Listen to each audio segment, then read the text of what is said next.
সংস্কার শেষ করা সম্ভব না, বিচার শেষ করা সম্ভব না। বিচার, সংস্কার, তারপরে নির্মাণ কাজ, এগুলো চলমান, এটা চলতেই থাকবে।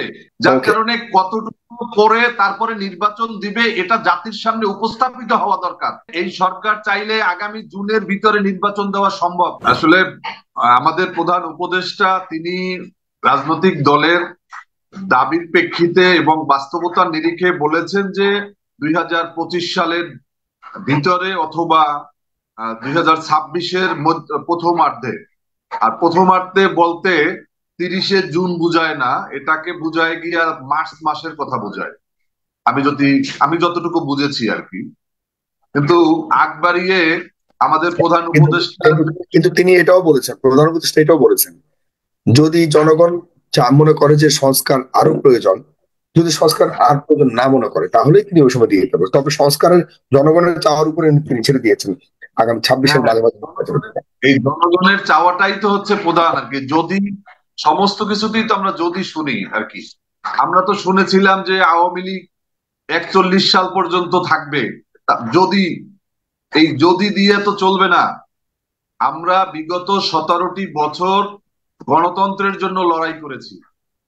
যখন ছাত্ররা চাকরির জন্য, নিজেদের ভাগ্য প্রতিষ্ঠার জন্য, স্বপ্ন পূরণের জন্য যখন তারা কোটার জন্য আন্দোলনে নেমেছে, তখনও আমাদের রাজপথের আন্দোলনরত দলগুলোর দাবি ছিল এক দফা, আমরা খুনি হাসিনার পতন চাই।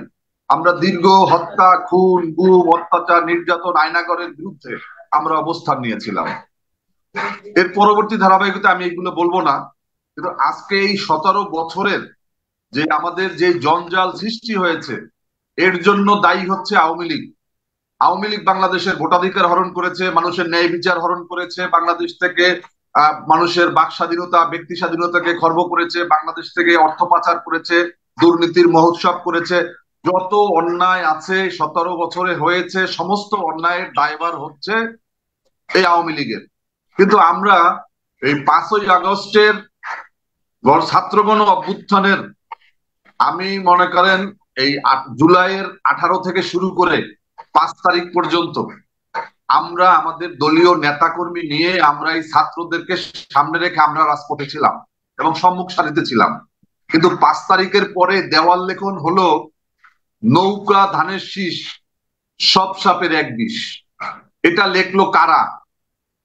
এরা কেন বিএনপি এবং আওয়ামী লীগকে সমান তালে উপস্থাপন করছে? এটা হচ্ছে আজকের প্রধান প্রশ্ন। আওয়ামী লীগ যে দোষে দোষী, বিএনপি কে কেন সেই দোষে আজকে সামনে নিয়ে আসা হচ্ছে? আজকে বিভিন্ন প্রোপাগান্ডা চলছে, নির্বাচন হবে না এরকম প্রোপাগান্ডাও কিন্তু আমাদের অনেক কথাবার্তা, অনেক কিছুর মধ্য দিয়ে এই যে বললো যে যতদিনে না হয়, যতদিনে সংস্কার না হয়, যতদিনে বিচার না হয়। আপনি এটা বলার কে? আপনি বিচার শুরু করেছেন, আপনি যদি বলেন যে 1 বছরের ভিতরে বিচার শেষ করবেন, শেষ করার পরে আপনি নির্বাচন দিবেন, তাও তো আপনি বলতে পারেন না। তাহলে তো এটা মক ট্রাইব্যুনালের মতো অবস্থা হবে, মক জাস্টিস। তো যার কারণে আমরা মনে করি না, যে আমরা মনে করি বিএনপি এবং বিএনপির সাথে আন্দোলনরত আমরা যে রাজনৈতিক দলগুলো আছি, আমরা বিশ্বাস করি যে এই ক্ষমতার পরিবর্তন এবং হাসিনার পালিয়ে যাওয়ার মধ্য দিয়ে আমরা একটা গণতন্ত্রের নিঃশ্বাস ফেলেছি। আমরা একটা গণতন্ত্রের পরিবেশ তৈরির জন্য আমরা একটা নতুন করে চিন্তা করার সুযোগ পেয়েছি ছাত্র গণ অভ্যুত্থানের মধ্য দিয়ে। এখন আমরা জনগণের ক্ষমতা জনগণের কাছে যেতে চাই। আমরা জনগণ নির্ধারণ করবে তারা সংবিধান সংশোধন করবে। আপনি বলেন তো, এই বর্তমান অন্তর্বর্তীকালীন সরকার কি সংবিধান সংশোধন করার মতো কোনো এখতিয়ার রাখে? কেননা তারা তো এই সংবিধানই ওত নিয়েছে এই সংবিধানকে সমুন্নত রাখার। তো যারা সংবিধানকে সমুন্নত রাখার যারা করছে, তারা তো সংবিধান পরিবর্তন করতে পারে না। এই সরকার কতক্ষণ সংবিধানকে মাথার উপরে রাখার কথা বলে, কতক্ষণ তারা সংবিধানকে একবারে ছুঁড়ে ফেলার কথা বলে, যারা সরকারের সাথে অনেকে আছেন।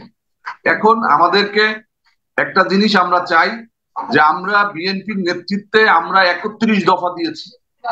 আজকে জাতির সামনে অনেকে, আমাদের এই কিছু ছাত্র ভাইয়েরা আছেন, আরো কিছু মানুষ যারা বিভিন্ন টকশোতে প্রমাণ বলতে চান ইনিয়ে বিনিয়ে, যে মনে হয় যেন শুনলে যে বিএনপি সংস্কার চায় না, শুধু নির্বাচন চায়। রাজনৈতিক দলগুলো শুধু নির্বাচনের জন্য পাগল হয়ে গেছে। আমরা পাগল হয়ে যাই না নির্বাচনের জন্য। আমরা বলতে চাই যে সংবিধান সংশোধন বলেন, সংবিধান পুনর্লেখন বলেন, বাংলাদেশের কারা সংবিধান সংশোধন করবে, অন্যান্য সংস্কার করবে, এর দায়িত্ব জনগণ যাকে দেবে তারাই করবে। বিগত 17 বছরে অনেক কিছু হয় না, এই জন্য জনগণ আগামীতে যারা জনগণ কি জনগণ কি 24-এর এই অভ্যুত্থানের মাধ্যমে এই সরকারকে মনোনীত করেছে বলে মনে করেন না? মনে করেন না? এবং দেখুন, সংস্কারের জন্য গণ দেশকে অভ্যুত্থানের মধ্যে একটা গণ অভ্যুত্থানের মধ্যে একটা সরকার এসেছে। আপনি জানেন যে তুরস্কে একটা ব্যর্থ গণ অভ্যুত্থান হয়েছিল। সেই ব্যর্থ গণ অভ্যুত্থানের মধ্য দিয়ে সেখানে 50,000-এর বেশি কর্মকর্তাদেরকে কিন্তু একবার অপসারণ করা হয়েছিল। আমরা দেখলাম হাসিনার এই পতনের পরে বাংলাদেশ থেকে আমার মনে হয় 500 কর্মকর্তাকেও এখন পর্যন্ত অপসারণ করা হয় নাই। তো যার কারণে আচ্ছা, এখন যে এইসব ব্যর্থতা আছে, এসব ব্যর্থতা আছে। এখন আপনি মনে করেন কিনা যে এইসব ব্যর্থতাকে আসলে ঢাকতে হলে এবং এই আমাদের ব্যর্থতাকে ছাপিয়ে ছাপিয়ে আপনার যে উদ্দেশ্যে এই গণঅভ্যুত্থান হচ্ছে সেটি সফল করতে হলে একমাত্র রাজনৈতিক দলগুলোই ক্ষমতায় আসলে সেটা সফল হবে, এছাড়া কি এই সরকার পারবে না? আপনি মনে করেন কি যে রাজনৈতিক রাজনৈতিক সরকার আসলে সবকিছু পূরণ করা সম্ভব? আমরা মনে করি যে এই সরকারকে জনগণ ভোট দিয়ে নির্বাচিত করেনি, নির্বাচিত সরকার না, আচ্ছা, জনগণের প্রত্যক্ষ ভোটে নির্বাচিত সরকার না। যার কারণে এই ভোটের সরকারের মাধ্যমে তো শেখ হাসিনাও ক্ষমতা ছিল, সে তো করেনি কোনো না, কিছু। এই জন্য তো আমরা শেখ হাসিনার বিরুদ্ধে আন্দোলন করেছি, এই জন্য তো শেখ হাসিনাকে পালিয়ে যেতে হয়েছে। আপনার মনে আছে যে অনেক দিনের সরকার অনেক অনেক পরিবর্তনের কথা বলেছিল, অনেক সংস্কারের কথা বলেছিল, পরে ছেড়ে দে মা কেঁদে বাঁচি। পরে আমরা দেখলাম যে হাসিনাকে এনে তারপর তার হাতের উপরে ক্ষমতা রেখে দায় মুক্তি নিয়ে তার চলে যেতে হয়েছে। আমাদের বক্তব্য পরিষ্কার যে আমরা সংস্কার চাই, সংস্কার করবে নির্বাচিত সরকার, জনগণের নির্বাচিত, জনগণের ভোটে নির্বাচিত সরকার। আমরা এই সরকারের উপর আস্থা, বিশ্বাস, ভালোবাসা সমস্ত কিছু আছে।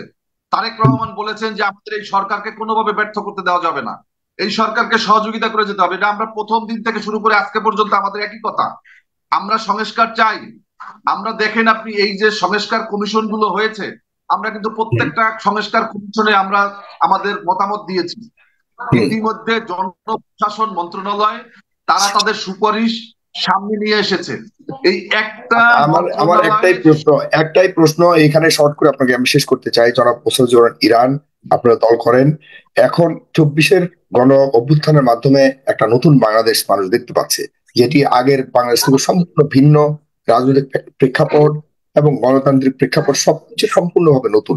এই অবস্থা আপনি মনে করেন কিনা যে জনগণের যে প্রত্যাশা নিয়ে জীবন বাজি রেখে দেশটাকে রক্ত দিয়েছে 24, সেই যে উদ্দেশ্যে দিয়েছে সেটি কি অর্জন করবার জন্য এই সরকারকে ভূমিকা রাখতে হবে, নাকি একটা রাজনৈতিক সরকার এসে সে সকল উদ্দেশ্যকে সে অর্জন করতে পারবে বলে মনে করেন? একটি প্রশ্ন নিয়েই এখন জাতি বিভক্ত অবস্থায় রয়েছে। একটা বড় অংশ মনে করেন না এই সরকারকে সবকিছু করতে হবে, আবার একটা রাজনৈতিক দলগুলো মনে করছে যে না, রাজনৈতিক দল এসে করতে হবে, এই সরকারের কোনো ম্যান্ডেট নাই। কিন্তু জনগণের আস্থা এবং বিশ্বাস এখন বিভক্ত অবস্থায় আছে। আপনার কাছ থেকে আমি শেষ মন্তব্যটা এই ব্যাপারে শুনতে চাই। জনগণের জায়গা থেকে আপনি কি মনে করেন এই সরকার কি করা উচিত সব ধরনের সংস্কার, মোটামুটি সংস্কার, নাকি কোনো সংস্কার করতে পারবে না, যে সময় দেওয়া উচিত সেটিকে দেওয়া উচিত, নাকি আসলে দ্রুত আমি নির্বাচন মনে দিতে করি হবে? যে এই সরকার সংস্কার শেষ করে যেতে পারবে না, কেননা কোন সরকারের দ্বারাই সংস্কার শেষ করা সম্ভব না, বিচার শেষ করা সম্ভব না। বিচার, সংস্কার, তারপরে নির্মাণ কাজ, এগুলো চলমান, এটা চলতেই থাকবে। যার ওকে, কারণে কতটুকু করে তারপরে নির্বাচন দিবে এটা জাতির সামনে উপস্থাপিত হওয়া দরকার, যে আমরা এতটুকু কাজ করে তারপরে আমরা নির্বাচন দিতে চাই। আপনি জানেন যে ভোটার তালিকা প্রণয়ন করা প্রথম কাজ, এরপরে কিন্তু বড় কাজটাই হচ্ছে এটা।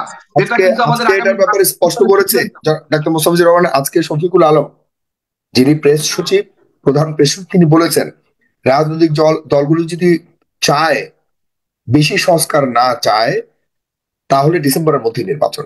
আর যদি কিছু সংস্কার চায় তাহলে আরো 6 মাস দিতে হবে। মানে হলো আগামী 26-এর মাঝামাঝি সময় পর্যন্ত সময় দিতে হবে।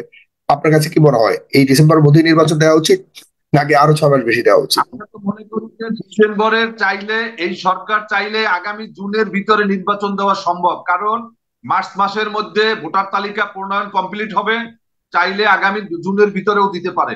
এখন আমরা যারা স্টেক হোল্ডার আছি, আমরা যারা রাজনৈতিক দল আছি, বিভিন্ন সময় আমাদের সাথে বসেছে, আমাদেরকে আবার ডাকলে আমরা আমাদের মতামত উপস্থাপন করব। কেননা এখন যদি সরকার মনে করে যে তারা নতুন দল সৃষ্টি করবে, নতুন দল তৈরি করবে, করার পরে তাদেরকে সময় নিতে হবে, এগুলা তাহলে ভিন্ন জিনিস, এগুলা ভিন্ন খেলা, ভিন্ন জিনিস। এই আমি মনে করি না যে সরকারের খারাপ কোনো উদ্দেশ্য আছে। তারা হয়তো জনগণের সরকারের কাছে তারা দেওয়ার জন্য তারাও হয়তো উদ্গ্রীব হয়ে আছে। আমি এটাই বিশ্বাস করি। ধন্যবাদ আপনাকে। জি, আপনাকে অনেক ধন্যবাদ। তার মানে আপনি মনে করছেন ডিসেম্বর তো আরো অনেক পরের কথা, বরং জুনের মধ্যেই, আগামী 6 মাসের মধ্যে নির্বাচন দেওয়া সুযোগ আছে যদি এই সরকার চায়।